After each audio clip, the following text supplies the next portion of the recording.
Never in my life have I ever stood there at the altar and I could not move my tongue. Wow. It's like something grabbed my tongue and was holding it.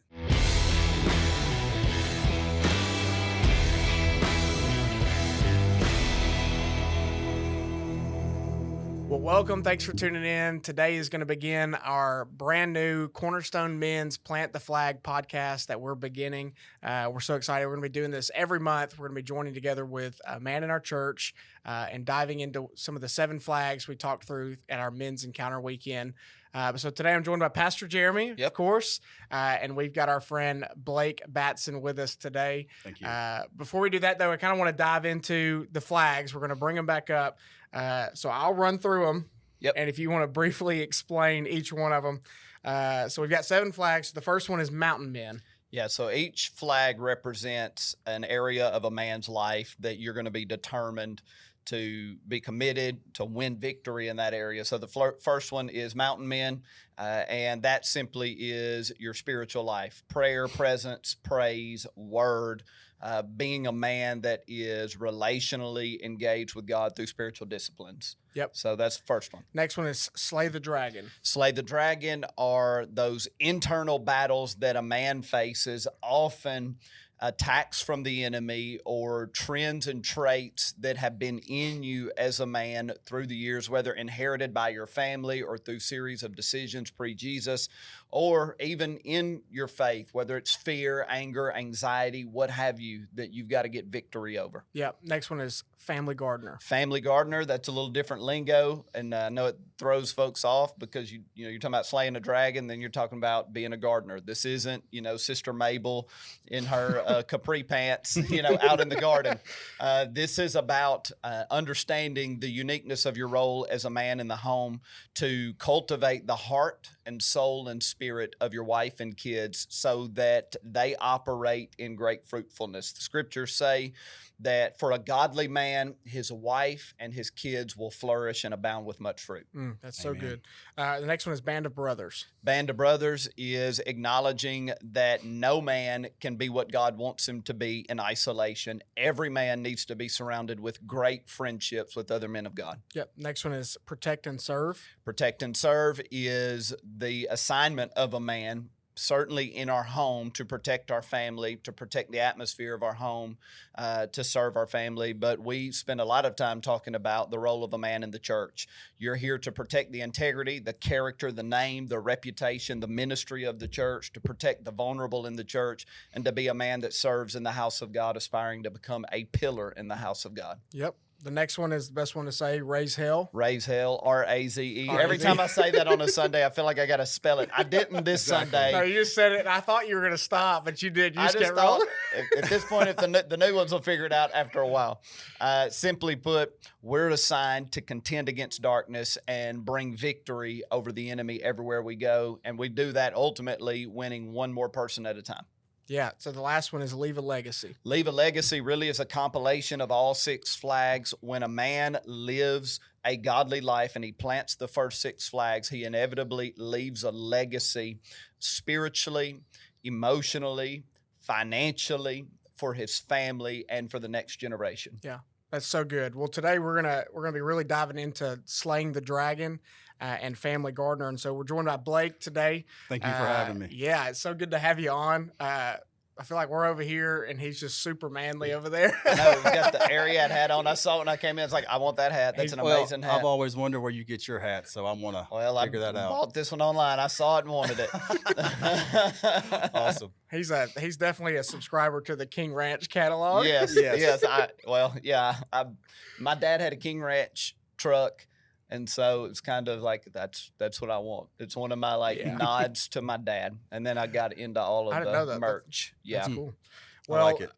Well, Blake, why don't you introduce yourself? Maybe tell us a little bit for the person listening that may not know you in Cornerstone. Maybe a little bit about yourself. Okay, my name is Blake Batson. My wife's name is Shannon Batson, and I have 2 sons. Jaden Batson, he drums on Sundays, and Gavin Batson's 14, and he's in the youth.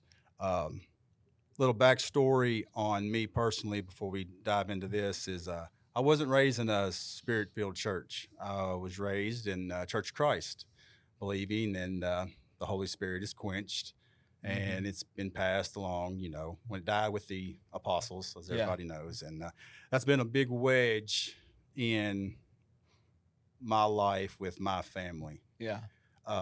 With that being said, fast forward, I might talk a little bit about that later, but we decided to come to Cornerstone about almost 2 years ago.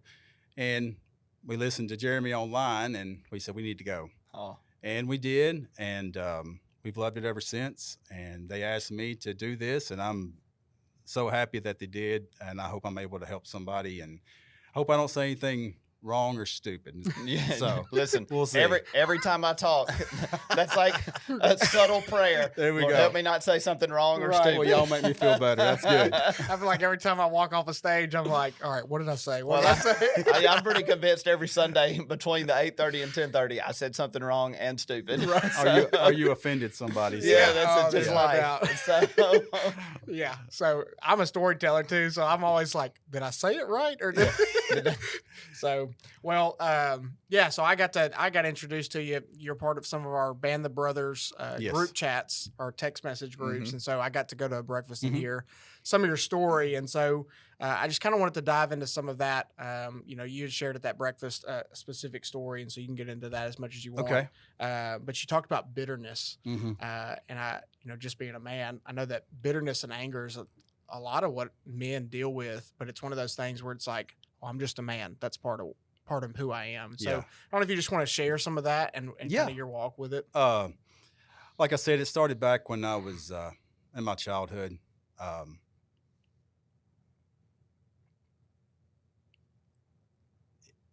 It does hurt when I talk about this, but it also feels really good at the end. Mhm. So let me finish before you make any accusations of what I'm going to say. When I was a kid, like I said, I was raised in a godly home. My mom was very godly. My dad was very godly. It was a very good home. I was always well provided for. My dad was a very hard worker, which I'm sure you understand that, Jeremy, Mhm. and came from a different class of people that you had to work. And that's one thing he believed in. And he put that in me. But he was a very hard man. Wasn't there for me as a father as we look as a father today. He wasn't there emotionally. He wasn't there, the good boy, good job type dad. He was more like, did you get it done? Did you get done when I told you to get done? If not, it's going to be bad. Not bad like he's going to hurt me, but bad like we're going to let people down. So I've got it in me. I do not want to let people down. Mhm. And as I was being raised, that was a wedge being drove in between us. And then when I was in high school, my dad did a lot of things that wasn't approved of by the church. And he's very open about this. And I love my dad. And he'll tell you the same thing. So that made it really hard on me. Did I get bitterness? A little bit. Towards him? Yes. My mom? No. To the church? No. But with him, it was like I didn't understand why I was given a father like that, because that's not how I was. That's not me. And then as the years go through by, there was times that if you ever worked with your dad like I did, I worked with him for 30 years. There were some fights. There was some bad language being spilled towards both ways. I'm an open book. It was very hard to do that. And there come a time when I just didn't really care if he loved me or not. And that's pretty much the backstory of it. And then I had a guy come to me at the house that I knew, and he said, I got something to tell you, Blake. And this was further along in my walk. It's probably been about 12 years ago. And he said, Blake, I got to tell you something. And he's like, it's from God, but I've never done this before. And I was like, well, buddy, I'm putting a puzzle together, and I feel like you may have a piece of my puzzle that I need. I said, I need you to tell me. And he goes, whatever it is God told you to do, you need to go do it. And I knew what he was talking about because I've always felt a little towards being in the ministry or doing something for the Lord. But that really what it was. So he came back. I didn't do it. He came back 6 months later and was like, "Did you not do what God told you to do?" Mm. I said, "No." He said, "We need to do it." What he was talking about is I was supposed to go talk to my dad. And I went and talked to my dad, and I sat down, is in the garage, and I told him, I said, "Dad, all the stuff that you've done in the past, all the stuff that me and you fought about, all the stuff that me and you don't see eye to eye on, I want to let that go, and I'm not going to bring that up ever again. You'll never hear me in a fight say, 'Why did you do that?' Or, bring up that past that everybody wants to do. I'm not going to do that anymore." Well, I thought maybe he would have done the same thing. But as a guy that's from that generation said, "Okay." Wow. I walked out and I was like, I felt a burden lift off of me. And I knew then that something got lifted. Something was released in me that was good. Even though I didn't get the answer I wanted, it was what I needed to do. So after that, a lot of other stuff happened in my life, good stuff, and we got the speed to the point about what you said about my situation. We had a piece of property that was, when I say property, it's like our farm and our land and stuff that we love. Okay. And it was with the family, and some stuff happened, and there were some issues that happened there that wasn't done exactly right. Well, something came in me that's never been in me before. It was, I've never had hate. I've never had bitterness. I've never had, when you sit there and just think bad thoughts. Well, when that started happening to me, going through this situation, I could see something in my wife happen that I didn't like what I saw happening in her. When I would walk through the door and be ill or mad, it causes her to be ill and mad. And then she would be upset. And then it was getting to the point with my kids. They were talking bad. They were talking negative about the situation. With that being said, we haven't been at Cornerstone yet. This was right before we started coming to Cornerstone. And we turned Jeremy on and watched, actually the Slagle said, "Won't y'all come visit Cornerstone?" We're like, I don't know. So we watched you online and we liked it. Well, we go to church, and the first 2 weeks we start going, you start talking about exactly what we're going through. Wow. To a T. And I'm sitting there with my wife, and I'm like, what's going on? This is like he's reading my book. About 2 weeks pass, and it's still getting heavy at the house. It's getting, and I'm trying to tell you this. It's nothing to do with me and my wife and my kids. It's family on my side. Yeah. I just want to make that clear, because Yeah. me and my wife are solid, and me and my kids are solid. But when it started happening, it was just awful. So one day you had an altar call, and at the altar call, I grabbed my wife's hand and I grabbed my kid's hand, and we went down to the altar.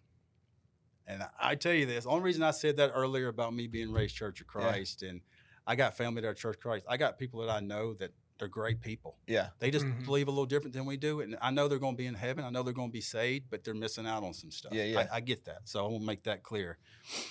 And we went to the altar. Let me just be clear. And what he means by that, you said it earlier, there's cessationist belief, gifts of the Spirit, a lot of what we talk about happening in Acts that's available today. They don't believe that. And so it does create a tension. I just wanted to make sure folks listening knew exactly what you were saying. Yeah. So I totally Appreciate get it. that. No problem. So we were down at the altar, and as we was walking down, my wife goes, "Go to AT."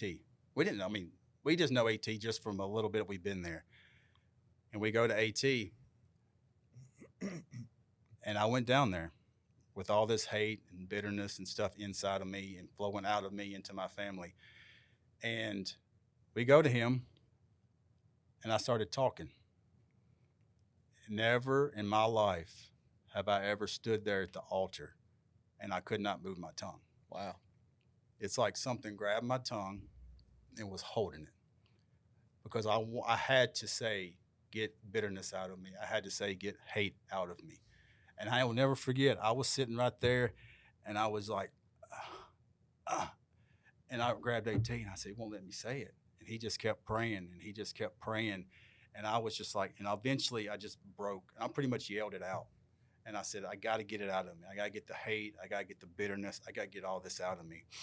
With that being said, we got done praying. I was weeping. My family was tore up. I mean, it's that heavy. Yeah. Mm-hmm. And something happened. Something changed in the dynamics of my house. Come on. We go back home. My wife's reading. And if you don't mind, I might read it right now. Sure. She calls me, and I was at work. And she goes, I just read Joshua 4. And I was like, Joshua 4. I said, okay. I said, so she read it to me. And I can't see if I want to read it, though. It's very powerful in my house. Okay. Just the first 7 verses. When all the people had crossed the Jordan, the Lord said to Joshua, now choose 12 men from one each tribe. Tell them, take 12 stones from every place where the priests are standing in the middle of the Jordan.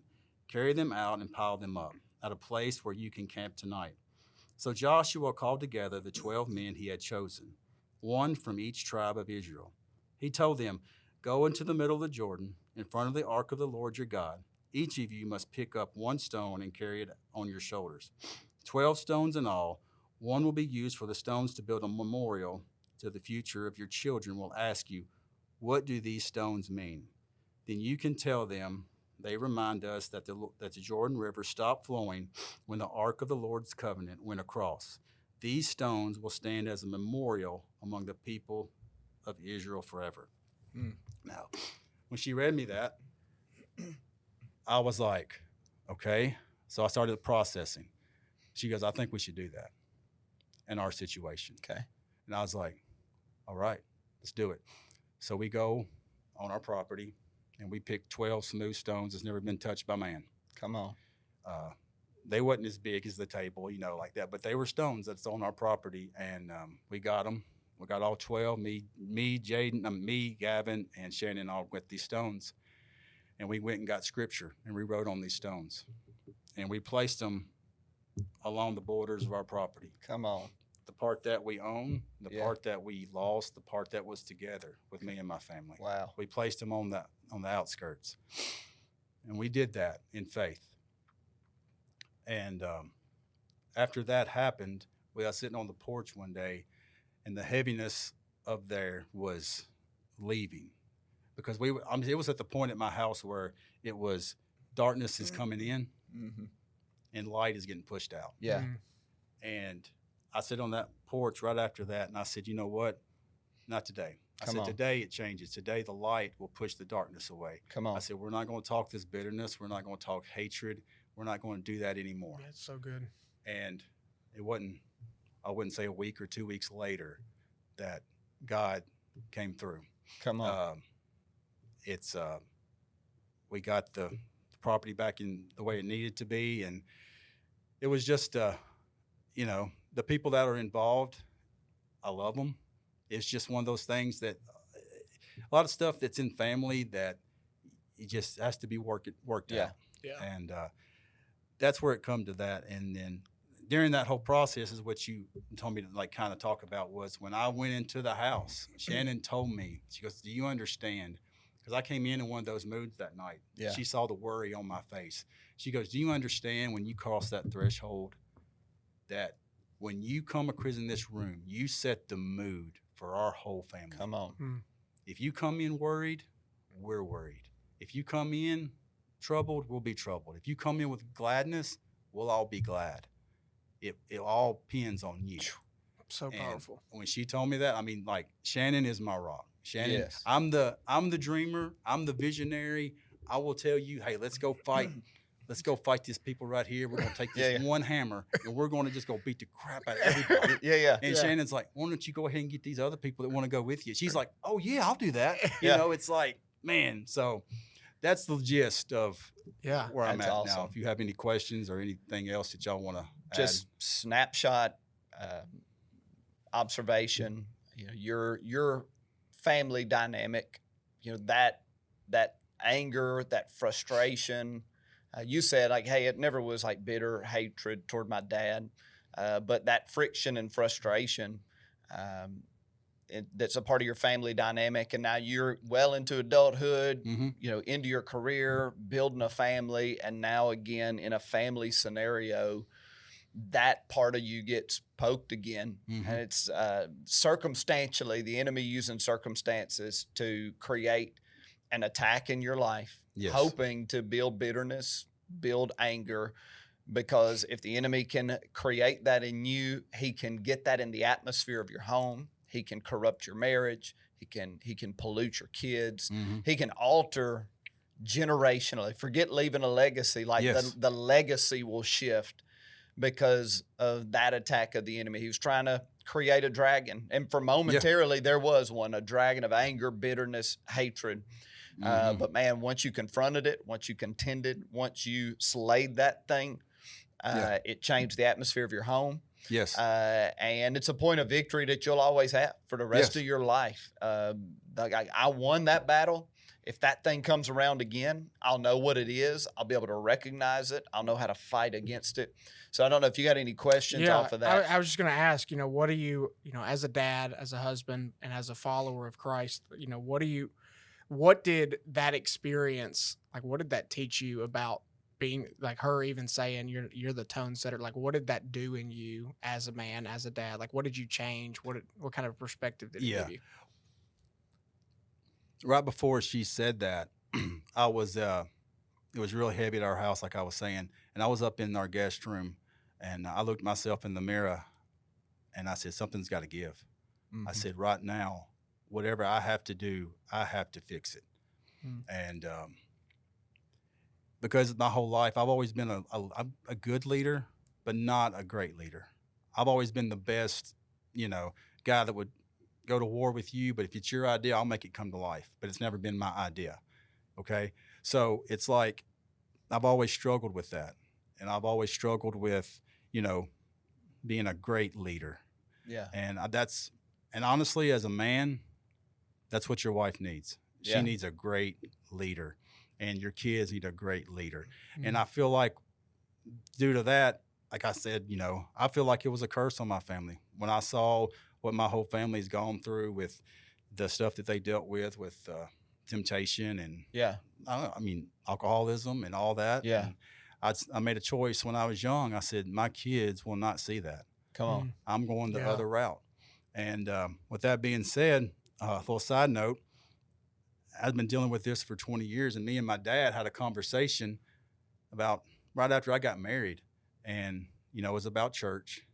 Not that he'd ever said you can't go where you want to go, but it was always like, I don't know, son. And I told him, I said, I'm going to tell you this is, Dad. I said, you watch me. You watch how I live my life, and you watch the fruit that I produce, and then we'll see where we're at. Yeah. And he left it alone. And just the other day, and this means a lot to me, and that's why I said, please listen to the end of the story before you say stuff about my father. Yeah. I was we're building a bank on Indian Lake, Farmers Bank, and he was in there working, and I had to go do something up there.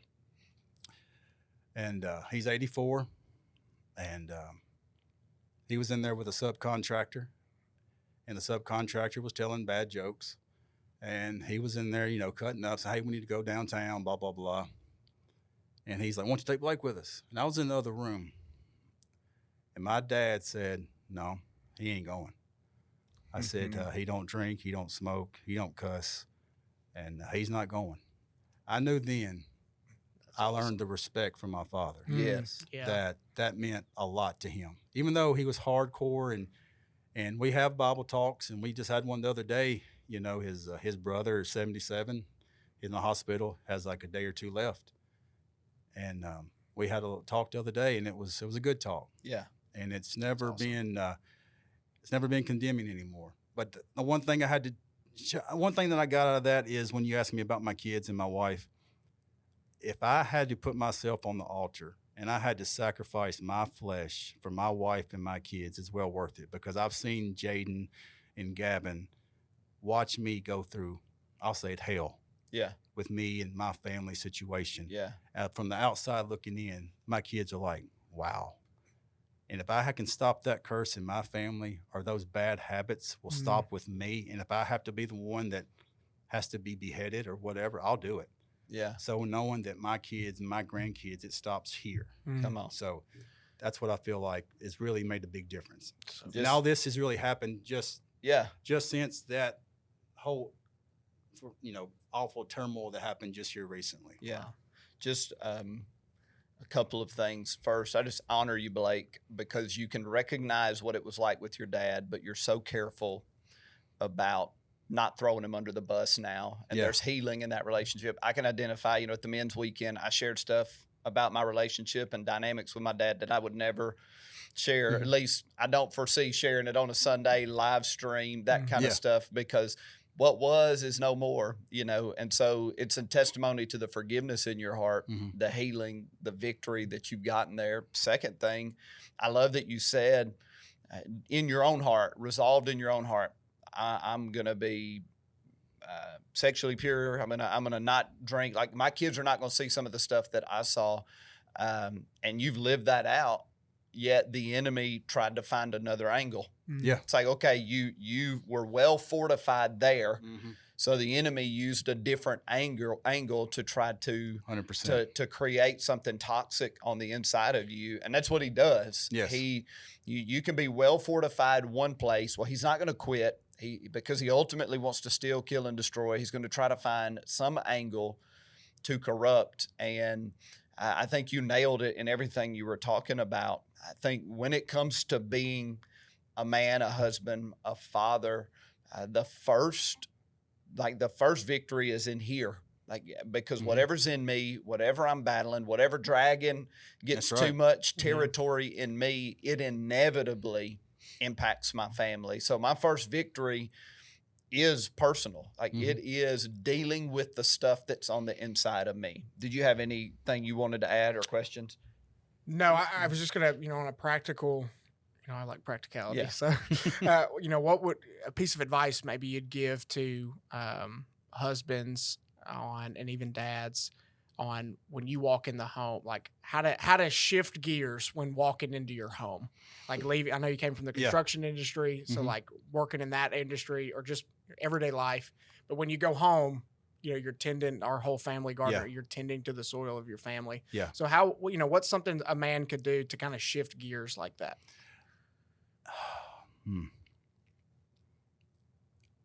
The place that I struggled, it wasn't with work. I was always strong with that. It didn't bother me if my people went out and drank afterwards, or I never had the struggle of working. I can't drink when I come home, or I got to put my cigarettes out, or I got to, do this or that. The biggest thing that I think Christian men have, that they live that life, that they know that the sin, that's the drinking and the smoking and all that, they know that's wrong. That's easy. The part that's hard is, and I'll give you an example. It hits home. I thought I was doing the Lord's work one time in my life when I was doing prison ministry. And I would talk to people in prison, and I thought I was doing the best thing. I had a buddy, Jeremy, in mind that said, "Hey, man, I got 10 inmates lined up right here. Will you please pray for them?" And I'm like, yeah. And that happened. I was hooked. I was like, wow, I found my calling. I know what I'm supposed to do. I'm all about this. Here's the problem. I had a 15-year-old son at home, 14-year-old son at home. When he comes home from school, inmates would call. I would answer the phone. Because the devil, I know it wasn't God, the devil telling me, they can't call you. You have to answer that phone. And he was twisting it to the point where it was awful. And I'm like, well, son, they can't call me. I need to take this. And I'll be on the phone with them for 20, 30 minutes. And he's like, all I want to do is play ball. Yeah. All I want to do is this. And Shannon, it'll be 7 o'clock at night. I'll get my phone, it'll be ringing. And Shannon's like, who's that? I'm like, it's the prisoners. Okay. Oh, then I knew them. But then as a man, I'm doing the Lord's work. I'm doing what I think I need to be doing. And one day, my son, Gavin, was sitting at the table, and he goes, Dad, why can't we just be normal Christians? And it hit me. I was like, what do you mean normal Christians? He's like, oh, you know what I mean, Dad, just be normal. Why do you have to talk to those guys? Why do you have to do that? Why do you have to go work at the homeless shelter? Why? Why can't we just go to church and come home? It hit me really hard. And I knew then that it wasn't in line with God. Yeah. So I moved myself back. The work itself, great work, godly work, but out of order. 100%. Out of order. The priority had been given to that as opposed to attentiveness to your family. Yes. And isn't that's an incredible insight, because you can be doing the right thing, but if you don't have sequence of priority, if you don't have order as to what gets the best of you, that's something that I struggle with. And, I acknowledge to Michelle and acknowledge to my family, is the church gets the best of me. Like I'm on, I don't want to live a life where I'm on for the church and then I shut off at home.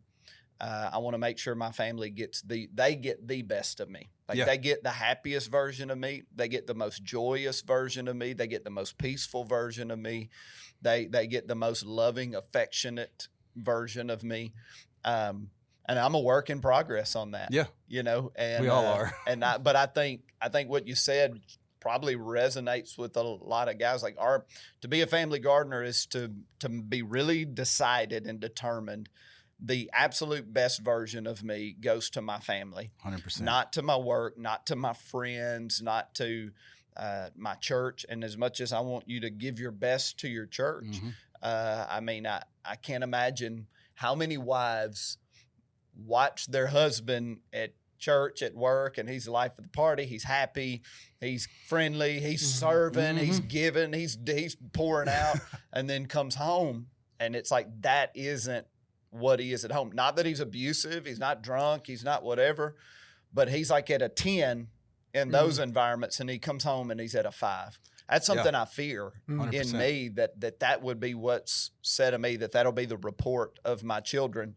Yeah, Dad, when at church, he was at a 10, and then we'd come home and we get a lesser version of him. And I think that should haunt every man, that the thought that we weren't at our best, most focused in our home. And it's tricky because the home is a sanctuary. It is like the place where we can come and rest. And I think there should be a lot of grace in the home, acknowledging, hey, sometimes you're tired, sometimes you just don't have the juice. There's a lot of grace. But the mental shift of, I love what Shannon told you, and I'm receiving it and processing it now. We set the mood of our home. Men, when we walk in the door, whatever temperament, whatever mindset, whatever level of emotional, mental engagement you're at is what's going to be in your home. If your home is full of peace and joy and everybody's having a good time, and you walk in and you're not carrying that, you know it. Oh, yeah. You change the atmosphere. Yes. Yeah.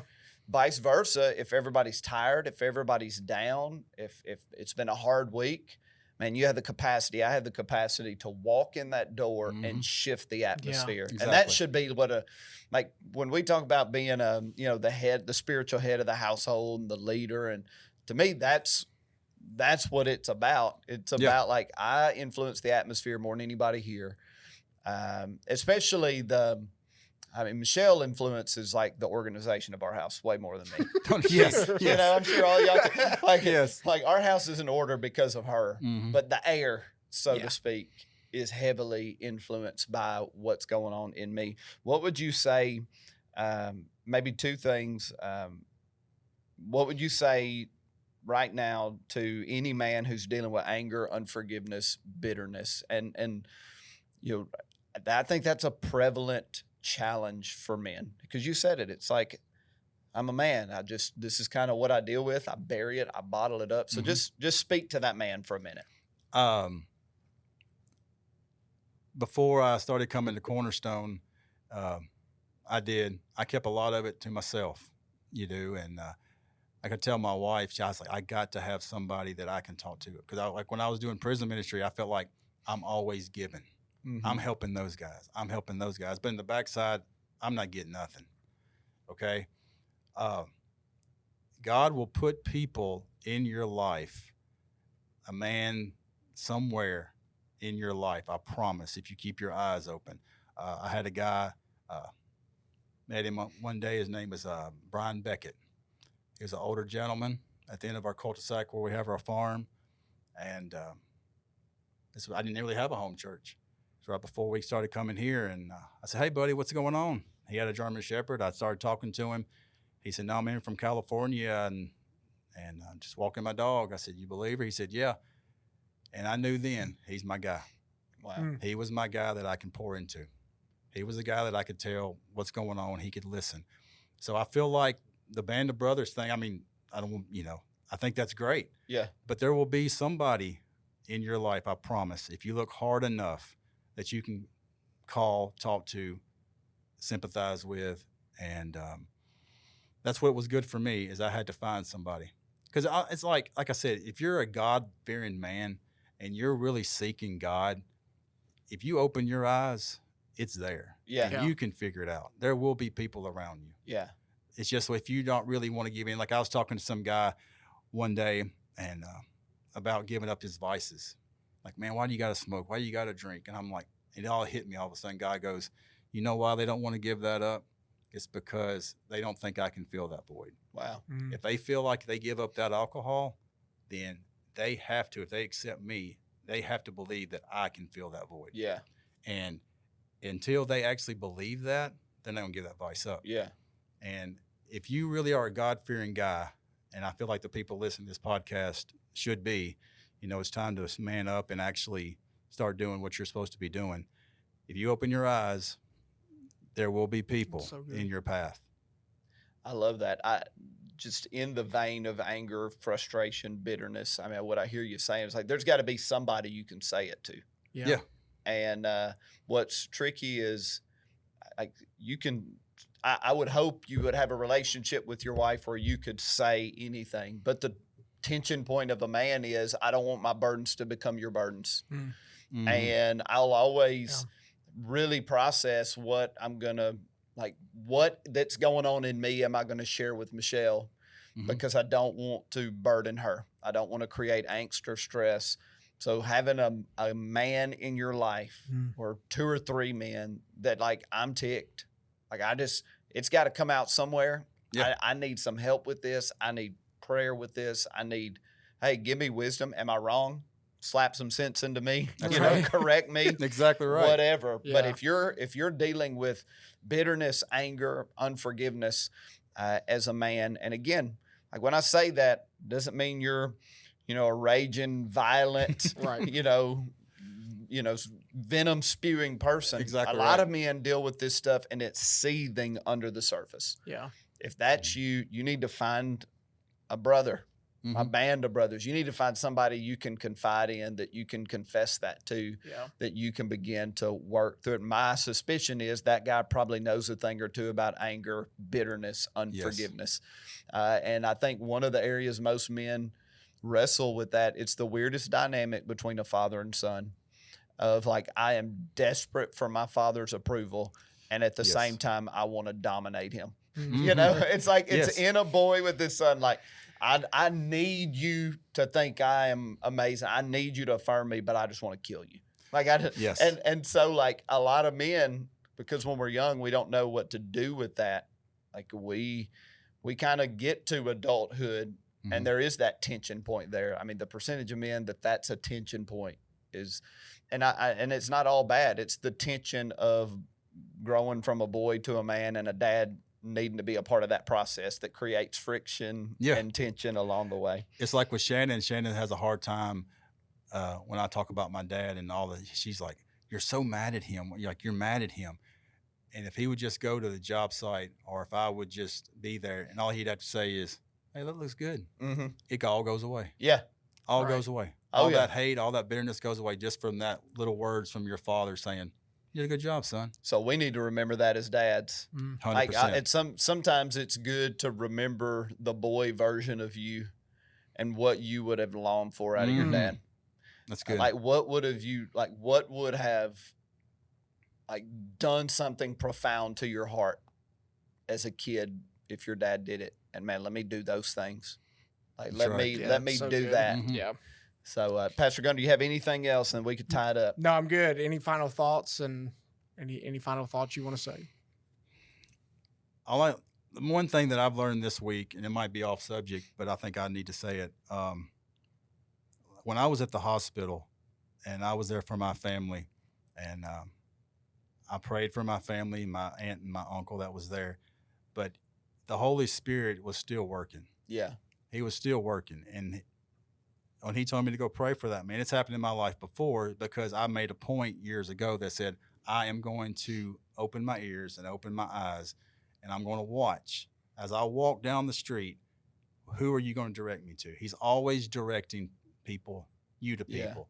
And when he directed me over there, I did get to pray with the man, and his son had a brain tumor, and praise God, he woke up.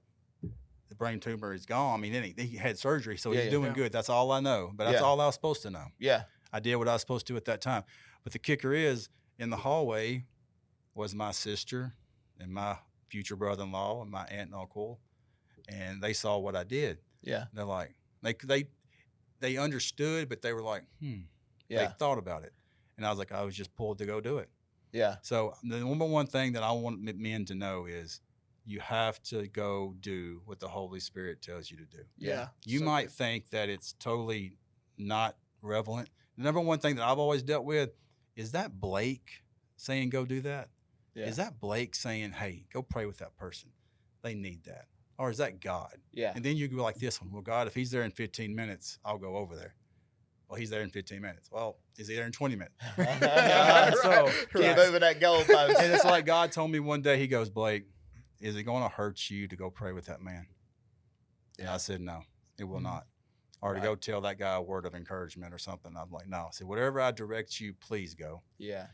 And that's all I got. And all the way back to a friend came to you and said, I got a word from the Lord, and it was pertaining to you making things right with your dad, Yeah. you getting stuff off your chest. Mm-hmm. And that's probably like for this podcast for men, like if the Spirit of the Lord is dealing with you about something, it's time to slay that dragon. That's It's right. time to deal with that thing. And there is no better time than right now when you get done with this podcast to deal with the dragon, the thing that is trying to attack you. And if you say, well, I can take anything, understand any attack of the enemy on you as a man is an attack on your bloodline. That's right. It's an attack on your wife, your kids, your future wife, your future kids, your grandkids. So take the dragon seriously, because the dragon ain't just coming for you. He's coming for Yeah. your bloodline. That's right. So that's all I got. You want to close this out? Yeah. So go ahead. You can like and comment. Let us know if there's any topics you'd love for us to hit as a man, anything you're walking through, and we'll dive into it. But yeah, go ahead, share this with somebody you think would enjoy it and that needs to hear it. So we'll see you next time.